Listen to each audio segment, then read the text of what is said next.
สบายดีมาเบิ่งดูว่าคนน้อย สบายดี เฮ็ดหยัง ฟาเซลิน สบายดี ปะกอบ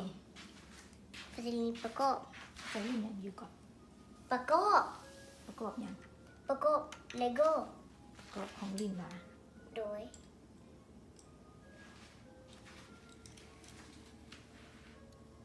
อืม มันแม่นอีหยังนี่ ฟาเซเฮ็ด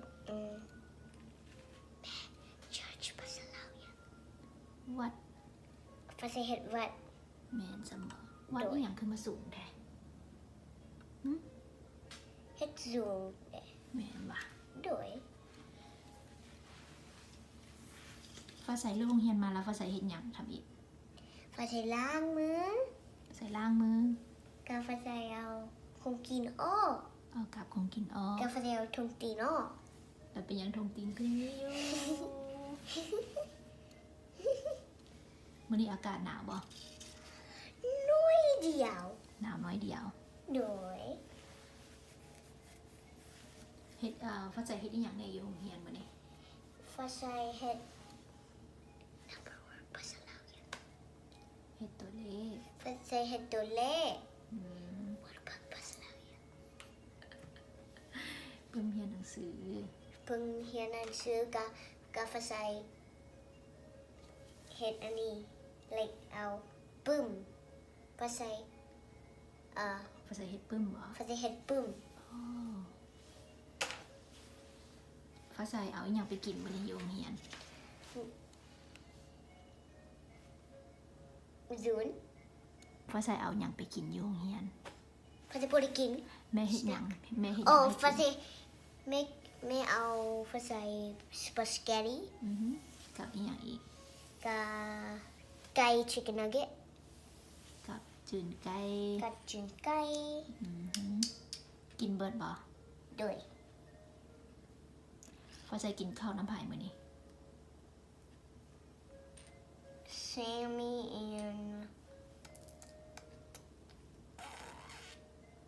um,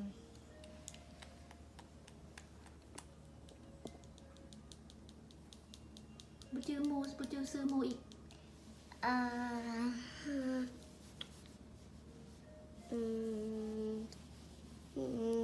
ติ๊กต๊อกติ๊กต๊อกติ๊กต๊อกติ๊กต๊อกติ๊กต๊อกติ๊กต๊อกเฮาลืมซื้อหมู่วันนี้ โดยฟาเซฮูเซนวลโอ้ฟาเซฮูเดนันเจ มีหมู่จักคนกินข้าวน้ำกัน ฟาเซกับเดนันเจกับเซมี่ มีจักคนทั้งหมด สาม กี่คนฮะ สาม สาม ฟาเซหนึ่งเดนันเจสองกับเซนวลสาม คน โดยสามคนงามบอก นี่เขาเอิ้นว่าสีอย่างไรนี่ สีเหลือง แมนซัมบอ เอาสีเหลืองกับสีส้ม นี่ก็สีส้มผีสีเหลือง อันนี้เป็นสีเหลืองกับเป็นสีส้มเป็นสี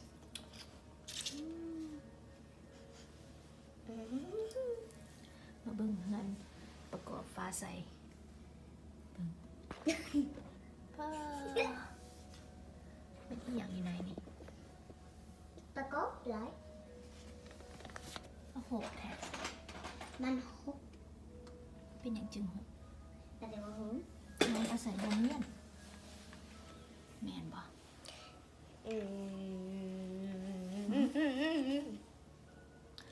โอ้มื้อนี้แม่สิถามเด้ออาทิตย์หนึงมีจักมื้อ อย่าง อาทิตย์หนึงมีจักมื้อ อะไรพวกหู เอ้าเปลี่ยนสิบ่ฮู้ วันจันทร์ How many day of a week 30กับ31บ่แม่นอันนั้นเป็นเดือน อาทิตย์หนึงมีจักมื้อ อะไรพวกหู คืดแม่ยังบ่คืดยังบ่ฮู้ล่ะ ภาษาพวกหูฮะ อา สี่ ทิตย์หนึงมีจักมื้อ สอง 2 มื้อจังได๋มื้อนี้วันหยัง วันนี้วัน I mean วันพุธ วันพุธเด้ มือฟาสิโคเว้ามืออยู่ห้องน้ำแม่เฮ็ดอันนี้ก็ฟาสิเว้าวันพฤหัสก็แม่เว้าโดย วันพฤหัสมื้ออื่นพุ่น ก็มืออื่นแมวพิซซ่า นี่หยัง กินพิซซ่า อืม กินพิซซ่า ลูกยังบ่ตอบแม่อาทิตย์หนึงมีจักมื้อ อย่าง อาทิตย์หนึงมีจักมื้อ ฮะ อาทิตย์หนึงมีจักมื้อภาษามื้อจังได๋เอาลืมอีกแล้ว มืออื่นวันพัด แม่ฮู้แล้วว่ามื้ออื่นวันพฤหัสน่ะนะ วันศุกร์ แม่ถามว่ามีจักมื้ออาทิตย์หนึง 30 อันนั้นแม่น1เดือนมี30มื้อ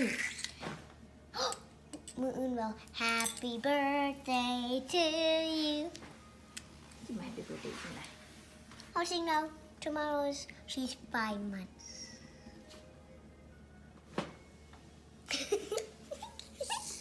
อาทิตย์หนึงมี7มื้อ ไปเลยบ่ฮู้ แม่เว้านี่เด้อาทิตย์หนึงมี7มื้อ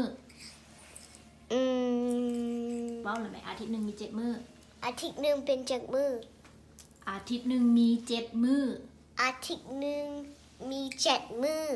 มื้อที่1วันหยัง วันจันทร์วันอังคารวันพุธวันพฤหัสวันศุกร์วัน วันเสาร์วันอาทิตย์ เด้แม่นบอกอาทิตย์หนึงมี7มื้อ จื้อโลกบัดนี้นะ ดอย คันมื้อหน้าแม่ถามใหม่คันบ่จื้อเฮ็ดจังได คิด ต้องคิดก่อนแม่นบ่ ฟัดใส่ตลก ตลกหั่นแหละเจ้าหั่นบ่จื้อจักเทื่อภาษาลาวนี่เว้ายากบ่หึภาษาลาวนี่เว้ายากบ่ บอ แหน บอ ลูกก็ต้องจื้อเข้าใจบ่ โดย คันมื้อหน้าแม่ถามลูกแล้วลูกบ่จื้อแม่บิดหูเด้อบ อ เฮาสิบ่จังไดลูกบ่จื้อเด้อาทิตย์หนึงมีจักมื้อ วันจันทร์ มีจักมื้อ เจ็ด 7มื้อ มื้อ มีมื้อหยังแด มีมือวันจันทร์วันอังคาร วันพุธ วัน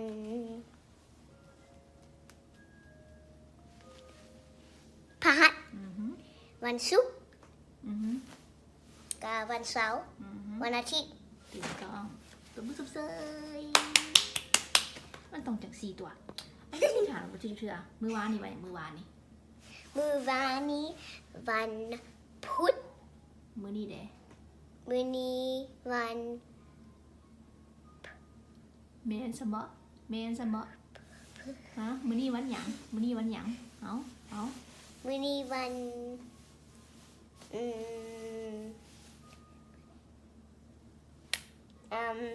ลืมอีกแล้วไปโรงเรียนก็บ่จื้อแล้ว Wednesday ภาษาลาวมันหยัง Wednesday วันพุธ แหนแล้วมื้อวานนี่วันหยัง มือนี้ มื้อวานนี่